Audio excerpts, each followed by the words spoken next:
नमस्कार दोस्तों, एक बार फिर से आप सभी का मैं बहुत बहुत स्वागत करता हूं। दोस्तों 4 जून को नतीजे आने वाले हैं लोकसभा के चुनाव के। इस बीच एग्जिट पोल की चर्चा हो रही है। एग्जिट पोल ने किसी को खुश होने का मौका दे दिया तो किसी के सिर पर दुखों का पहाड़ गिरा दिया। अब जिस नेता या पार्टी के लिए आंकड़े सुखद हैं वो तो खुश है, लेकिन जो पार्टी एग्जिट पोल में हार रही है वो अब नतीजों का इंतजार कर रही है।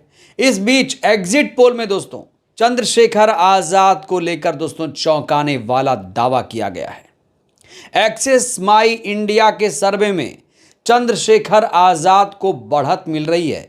चंद्रशेखर आजाद मजबूत हैं। चंद्रशेखर आजाद नगीना सीट पर आगे निकल गए हैं।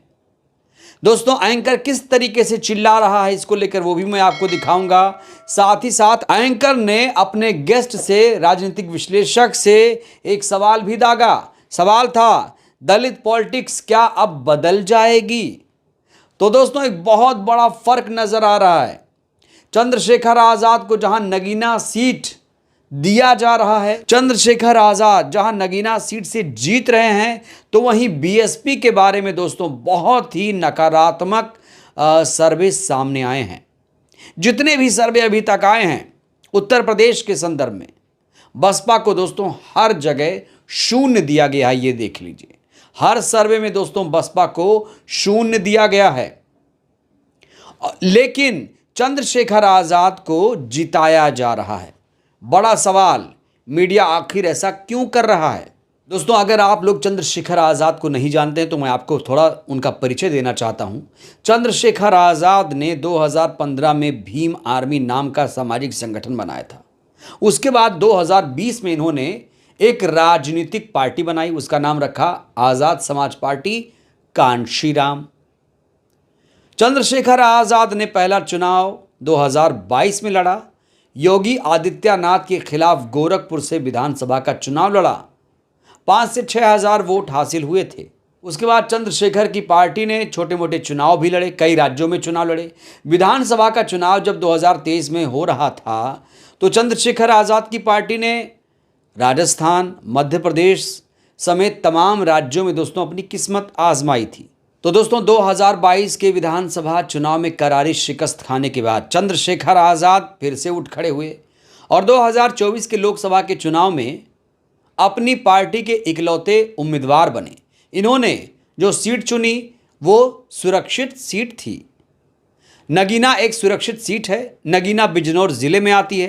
पहले बिजनौर ज़िले में एक ही सीट थी बिजनौर, लेकिन उसके बाद परिसीमन 2008 में जब हुआ तो नगीना सीट अलग से बनाई गई। नगीना में अब तक 3 बार चुनाव हो चुके हैं, एक 2009 में, दूसरा 2014 में, तीसरा 2019 में और चौथा ये चुनाव हो रहा है। अभी तक आंकड़े देखा जाए तो नगीना में एक बार समाजवादी पार्टी, एक बार बीजेपी और एक बार बसपा ने चुनाव जीता है और अब चंद्रशेखर आज़ाद यहाँ से लड़ रहे हैं। अब सर्वे जो है दोस्तों वो बताते हैं आपको सर्वे में क्या कुछ कहा जा रहा है। सबसे पहले एक क्लिप मैं आपके लिए प्ले करना चाहता हूं। एंकर कितना जोश में ये खबर पढ़ रहा है। सबसे पहले दोस्तों ये क्लिप आप देखिए। चंद्रशेखर के लिए सुखद खबर सामने आई है, जरा देखिए। वो ये सर्वे बता रहा है कि इस बार चंद्रशेखर आजाद के संसद भवन पहुंचने के चांस बहुत ज्यादा नजर आ रहे हैं। मजबूत कैंडिडेट, बढ़िया चुनाव लड़ रहे हैं वो नगीना से। नगीना चुकी देखिए, यहाँ से चंद्रशेखर रावण वो चुनावी मैदान में है। नगीना में मुस्लिम और दलित उनके साथ जाता नजर आ रहा है, इसलिए नगीना में वो चुनाव जीतते नजर आ रहे हैं। ये महत्वपूर्ण जानकारी दर्शकों को दे रहे हैं। तो सुना आपने, जिस अंदाज में दोस्तों एंकर ये खबर सुना रहे हैं उनका जोश भी हाई था।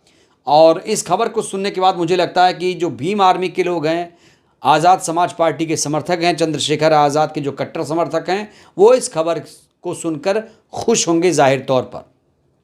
अब दोस्तों इसी प्रोग्राम में, इसी टीवी मीडिया के प्रोग्राम में एक सवाल उछाला गया। सवाल था, दलित पॉलिटिक्स क्या अब बदल जाएगी? चंद्रशेखर आज़ाद अगर संसद पहुंच रहे हैं, जैसा कि एग्जिट पोल में दावा किया गया कि वो आगे हैं, बढ़त बनाए हुए हैं, भारी बढ़त है, जीत रहे हैं, तो अगर चंद्रशेखर आज़ाद संसद पहुंच जाएंगे तो क्या दलित पॉलिटिक्स बदल जाएगी? इसको लेकर इस प्रोग्राम के गेस्ट ने चौंकाने वाला दावा किया। जरा देखिए दोस्तों। रजत, अगर आपको हमारी पुरानी चर्चाएं याद हो तो मैंने आपसे एक बात कहा था कि चंद्रशेखर आजाद के उभार को आप नहीं रोक सकते हैं। आपसे कहने का तात्पर्य कि जो चंद्रशेखर आजाद तो के दोस्तों, विरोधी- इस सर्वे में, एक्सिस माई इंडिया के सर्वे में ये दावा किया जा रहा है कि जो चंद्रशेखर आजाद हैं वो संसद पहुंच रहे हैं। गेस्ट ने साफ तौर पर कहा कि ये एक उभार है, अब इनके उभार को कोई भी नहीं रोक सकता। आपको याद होगा कि बसपा के जो संभावित मायावती के उत्तराधिकारी थे, उनका लैंग्वेज कैसा था चंद्रशेखर आजाद को लेकर? वो चंद्रशेखर आजाद को कितना कमतर आकर रहे थे। इसमें जो गेस्ट हैं ये भी कह रहे हैं कि आकाश आनंद चंद्रशेखर आज़ाद को कमतर आंक रहे थे। मायावती जी के उत्तराधिकारी आकाश आनंद थे, वो अब खुद कहीं नहीं दिख रहे हैं। वो चंद्रशेखर आज़ाद को कमतर आंक रहे थे, उनके बारे में गलत भाषा का इस्तेमाल कर रहे थे। आकाश आनंद ने चंद्रशेखर को भला बुरा कहा, उनके बारे में गलत बातें कही। लेकिन अब वही चंद्रशेखर आज़ाद दलित राजनीति में एक नया अध्याय लिखने जा रहे हैं, ऐसा कहा जा रहा है। कहा जा रहा है कि दलित राजनीति में एक नया सूर्योदय है चंद्रशेखर आज़ाद। तो दोस्तों, फ़र्क समझिए आप। ये टीवी मीडिया एक तरफ बसपा को शून्य दिखा रहा है, तो दूसरी तरफ चंद्रशेखर आज़ाद को एक सीट। बसपा 1984 में बनाई गई थी और बसपा 40 साल पुरानी पार्टी है, देश की राष्ट्रीय पार्टी है। अब ये जो गेस्ट महोदय हैं कह रहे हैं कि ये नया सूर्योदय है। दोस्तों, एक चीज़ चंद्रशेखर आज़ाद जी के बारे में कही जाती है कि चंद्रशेखर आज़ाद जी बड़े जल्दी में हैं, बहुत जल्दी में सब कुछ पाना चाहते हैं, बहुत जल्दी में। यहाँ जो गेस्ट हैं वो ये लगातार दावा कर रहे हैं कि चंद्रशेखर आज़ाद का संसद पहुंचना तय है, कोई नहीं रोक सकता। तो दोस्तों, अगर चंद्रशेखर आज़ाद 4 जून को संसद पहुंचते हैं, अगर ये एग्जिट पोल के नतीजे मैच कर जाते हैं तो फिर वो संसद पहुंचेंगे। अगर चंद्रशेखर आज़ाद संसद पहुंचेंगे तो इसका मतलब क्या हुआ? बसपा 0 है, एएसपी 1 सीट। तो इस आधार पर जो गेस्ट हैं, जो एंकर हैं, बता रहे हैं कि एएसपी का अगर 1 सीट आ जाएगा तो वो देश की राजनीति में आगे बढ़ जाएगी, उत्तर प्रदेश में बसपा से आगे निकल जाएगी, क्योंकि बसपा की यूपी में 0 सीट है। दोस्तों, ये एग्जिट पोल में है, अभी नतीजों में बसपा शून्य नहीं हुई है और ना ही चंद्रशेखर आज़ाद अभी नतीजों में जीते हैं, एग्जिट पोल में वो जीत रहे हैं। दोस्तों, एग्जिट पोल और ईवीएम में एक समानता है। जब एग्जिट पोल में कोई नेता पार्टी जीतती है तो एग्जिट पोल की तारीफ होती है, मुस्कुराहट आती है चेहरे पर। ऐसे ही ईवीएम को लेकर है, जब ईवीएम से ये चुनाव जीतेंगे तो ईवीएम की तारीफ होती है, और जब चुनाव हारेंगे नेता लोग या पार्टियां तो तुरंत ठीकरा फोड़ दिया जाए ईवीएम पर। मैं एक चीज़ कहना चाहता हूं दोस्तों आप सभी से, या तो ईवीएम को शुरू में ही गलत मान लीजिए, या तो बाद में रोना मत रोइए। आप जीतिए तब भी कहिए कि ये गलत है, हारिए तब भी कहिए गलत है। ये मीठा मीठा गप गप कड़वा कड़वा थू थू नहीं चलेगा।